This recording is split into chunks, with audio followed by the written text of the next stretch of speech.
Sister, please, I'm trying to go from point A to point B, but I have only 100 naira. Please help me with 200 naira if you have. The moral of this story is don't do bad things.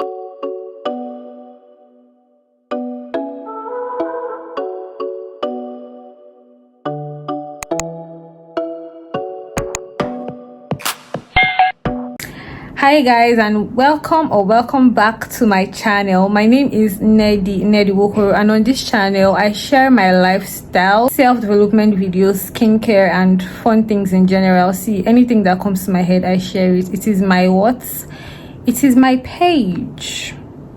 So it's a public holiday in Nigeria, and it's been a while that I gave you guys a video, like a proper video, not like this one is a proper video anyways. And yeah, because I was not doing anything today, I'm a bit free. I didn't go to work. Like I said, it's a public holiday. I said let me drop something for my YouTube fam. I previously did like a whole setup and everything, but my lights, the battery died. I was already giving up. I said no, I'm going to come here and I'm going to give you guys the content. And so I've decided to suffer my hand today by holding my phone. Before we get right into the video, please, if you are yet subscribed to my channel, please, I don't know what you guys are waiting for. Like, we've been stuck on 600 for like the longest time, guys. Please support this page now. Like, support my channel, subscribe to the channel, please.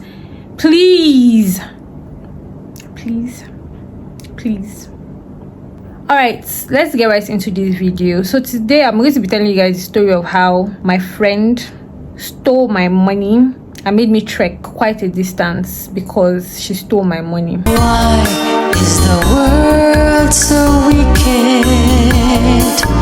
Why is the heart so evil? So this is how it happened. I relocated to Lagos in 2011. That time there was this rave or something in my head about modeling. I was all about modeling. Like, I really wanted to be a model, and I think that stemmed from the fact that I was quite skinny, and everybody used to call me Agbani Darego then. Like, there was this whole thing about me having like the ideal modeling body or something like that because I was skinny. See, forget, once you're slim in Nigeria, everybody just says you're a model. They don't want to know that, or they don't know like the intricacies in being a model.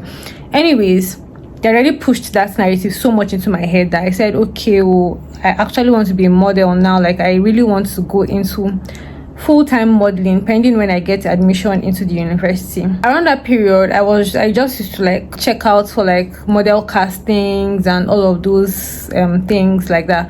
So there was this one that came up then, Face of Sleek, I think. I registered for that one. I didn't get picked. That was when I now got to know about this other one that they used to do on TV, on Galaxy TV, I think, then Nigerian Television Fashion Show, NTFS. So I used to watch Galaxy TV then. For those of us in Lagos, you guys will know Galaxy TV, I hope. Anyways, I used to watch NTFS on Galaxy TV. They used to do it like frequently or something. I really cannot remember the details now, but I know they were always showing like fashion models, runway models, you know. And I was intrigued by it. Like, I was really interested in it. And then one day I was watching TV and then I saw like an advert for like model castings. Like, if you're interested, you should come for the casting. And so I was like, yeah, I was really interested. Like, I was really happy about it. So I went for the casting the first time. I didn't get picked for that, the first casting I went for. So they did that show and the show went on. And then I think for the next one that they wanted to do after that one, I went for the casting as well. Anyways, I'm moving too fast. So there's this girl in my church. What are we going to call her? Let's call her Nonso. So Nonso was like me as well. She was really into this whole modeling stuff. Like, she wanted to be a model and everything, even though she wasn't as skinny anyways, but like, she was something that she was interested in. And we didn't really used to talk like that, although we had a mutual friend. So I had a friend in church that was also her friend. So we just used to say like hi, hello here and there. But I knew that she was like interested in modeling. So when I saw this advert the second time, I informed her about it, that, oh babe, what's up, are you like interested in, you know, going for the casting, let's go together and stuff. And she was like, yeah, cool, let's go together. So on the said day, the both of us went for the casting. Now when we got to the casting, normally they will ask you to like wear your heels and, you know, strut on the runway and stuff. I did mine and I was put on probation. She did hers as well, and she was put on probation. So probation is sort of like, will I call it probation or something, but it's like where they know that you're not yet a proper model, but they will put you under a category anyways, where like you would undergo series of trainings before you now, you know, go ahead to do the show. So they put myself and Nonso under that category of people that they would train for the fashion show, right? We're excited. I was really excited. Like, I can't even lie. I was like, wow. So yeah, I'm going to go ahead to do a fashion show. You see, one thing with me that people don't know, once I've set out my mind to do something, I always accomplish it. Like, nothing stops me from accomplishing it. So that's one thing about me. Like, once I've set out my mind, once I've put my mind that I want to do this thing, I always, almost all the time do that thing. Like, nothing ever stops me except God anyways. Yeah, we're put in that category, and then it required us coming for trainings on, I think, Wednesdays and Fridays, or was it Tuesdays and Thursdays? 2 days in a week anyways. So we'd come for trainings on those set days, you know, just to prepare us for the main show, because we had no prior knowledge of modeling and stuff. So because this my friend Nonso, she stayed close to my house. Like I said, we're church members. She stayed close to my house, so we would normally go for, you know, the trainings. Oh my god.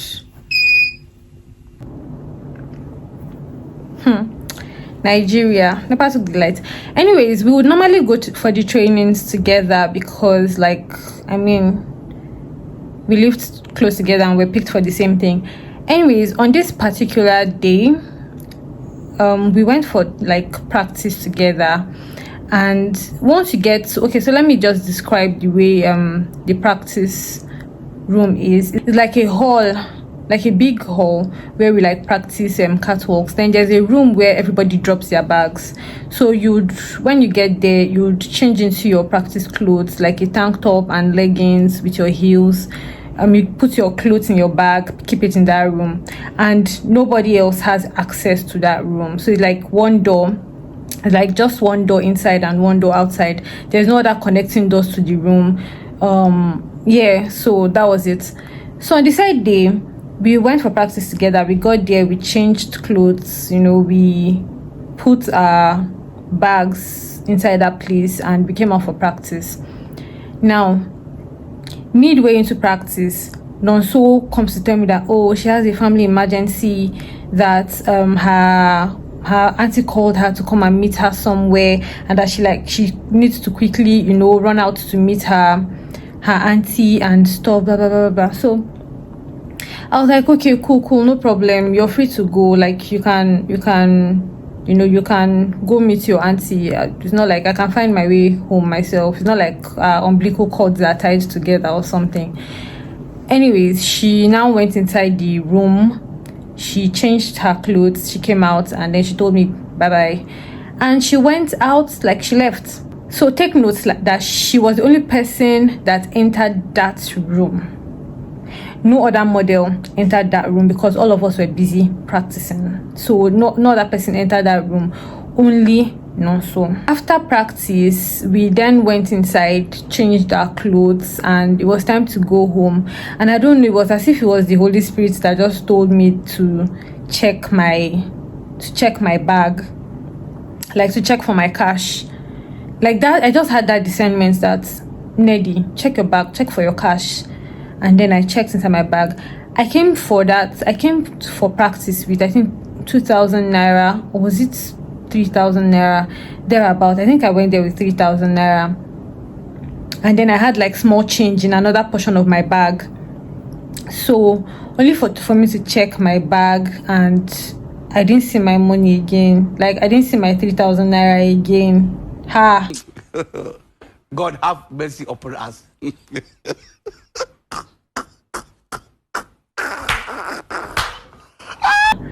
So I checked the other side and I saw that the small change I had, I think about 200 naira or 300 naira, was still there.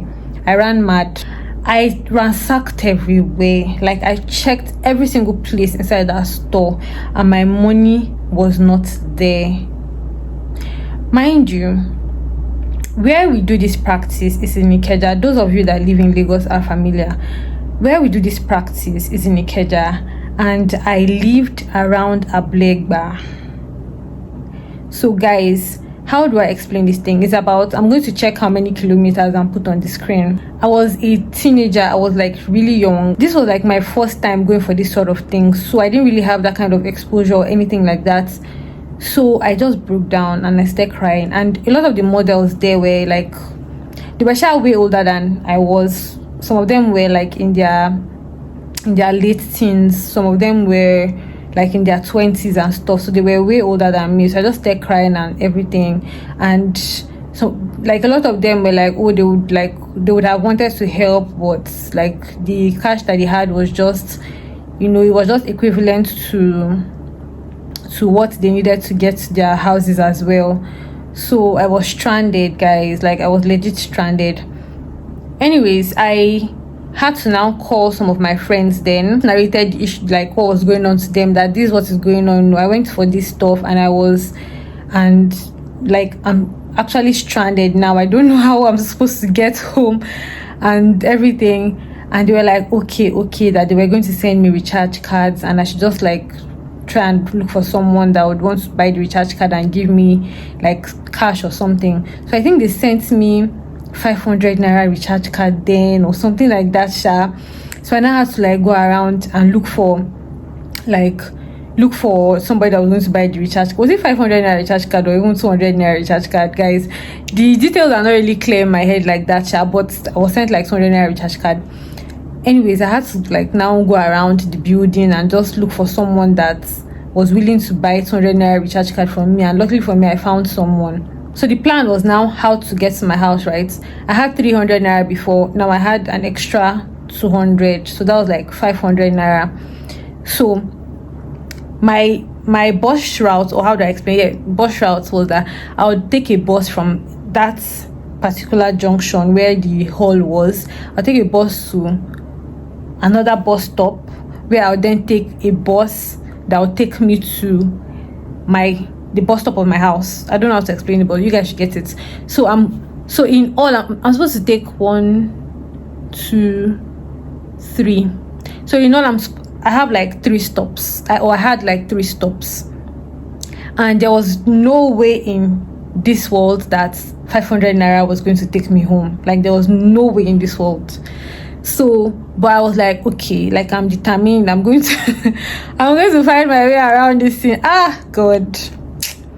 So anyways, I took a bus from the junction of the hall where we did the training or the training, from there to the next bus stop. And I think that took like 250 from my transport. So now I was left with 250, right? So the remaining 250 naira, that is, I then took another bus. I knew that the 250 was not going to take me from that bus stop to my house. So I was like, okay, how am I going to do this thing? So I decided to now take a bus from that bus stop to another bus stop that was somehow closer to my actual bus stop. Not like it was so close, but like at least let me be moving. Let's not be like I'm actually in one place or something. My hand is paining me now. Let me adjust. Okay, so my thought process was, at least let me be moving. Let's not be like I'm in one place and time is going. It's getting to evening and I didn't want to get my parents worried or anything like that. So mind you, I couldn't call my parents to tell them this thing because they were not aware that I went for a model casting. They were not aware that I was going for trainings, because my dad was like, over his dead body that I was going to be a model or something like that, but not like over his dead body, but he didn't agree to it. So I had coconut head, like I had to do what I had to do. In the end, he was aware of it, but imagine when your parents are not aware of something and you're stranded. Double wahala for dead body.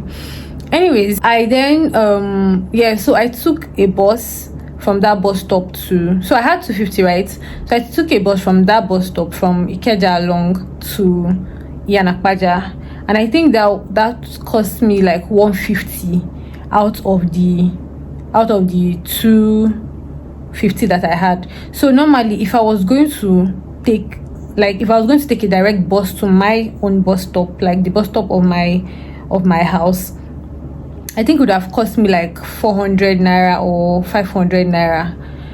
But I was like, okay, let me just even move to the nearest place. First of all, let me just be moving ahead. So I got to Iyanakpaja and I was left with 100 naira.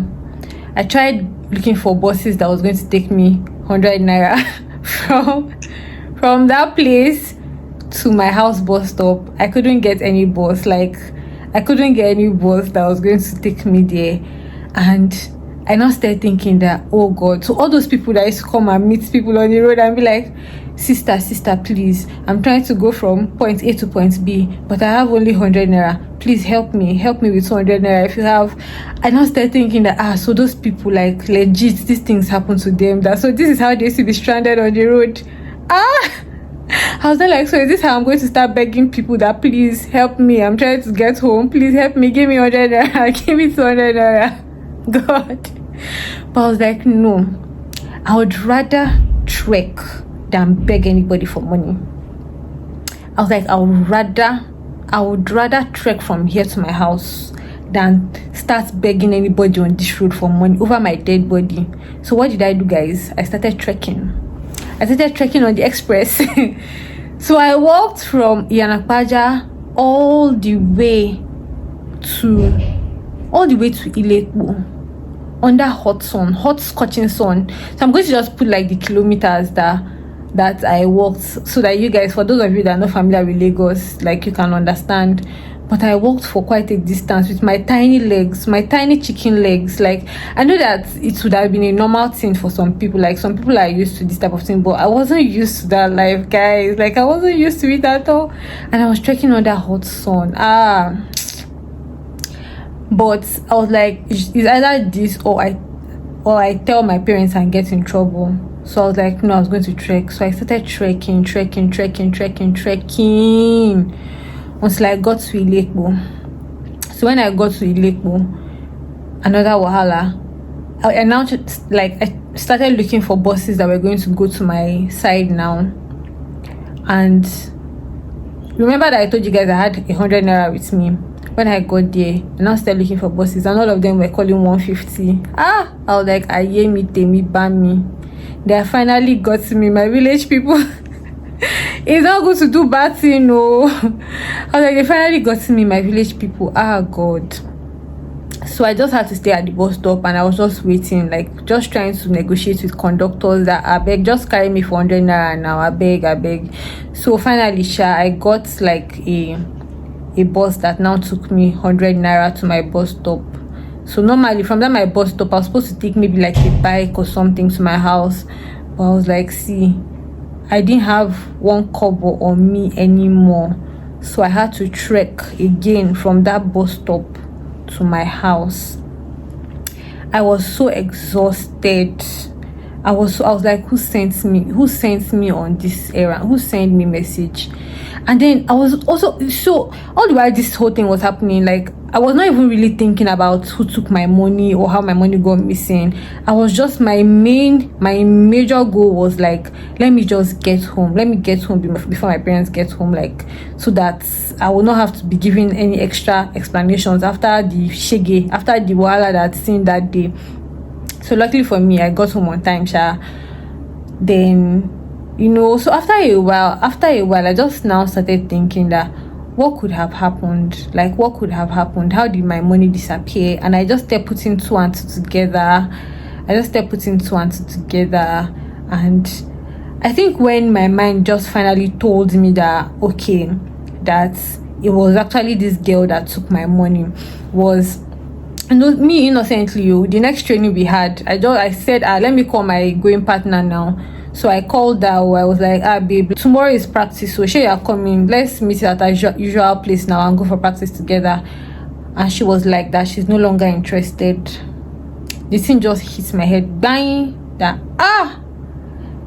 like everything was as if I found the last piece of the puzzle. I was like, no, it's this babe, that she was the one that took my money. Because I was not like thinking in my head that, oh, she was the only person that actually entered that room. And the way she hurriedly left, she was like, because she was the only one that initially saw me with the money in the morning when we were going for training, and she was the only one that knew that I had that money in my bag. And she was the only one that entered the room, and she was the one that left hurriedly and said, oh, her auntie was calling her, that she needed to go and meet her auntie and blah blah blah. All those things everything was a lie. She just wanted to steal my money, and she made me suffer that day. No, so anyway, I've forgiven her. Not like I'm carrying it in my mind for her, but I've forgiven her. What's the moral of this story, guys? The moral of this story is, don't do bad thing. Always inform your parents before going anywhere, so that you will not be in trouble. Do you guys understand?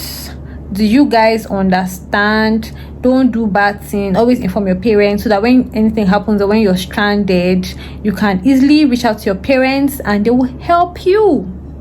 If my parents had known, I would not have trekked that distance. And also, actually, be a good person. Don't steal people's money. It's just a nasty thing to do. I don't know why you would, put your eyes on somebody's thing, like something that is not your property. That's bad behavior. That's bad, nasty behavior. Don't be like that. Don't be like Nonso.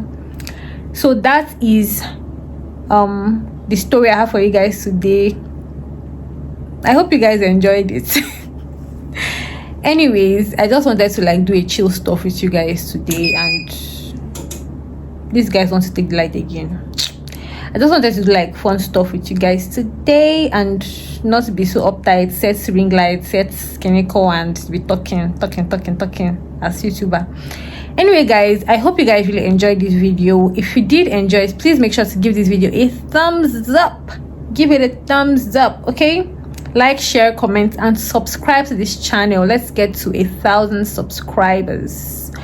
Okay. Alright, guys, until my next video.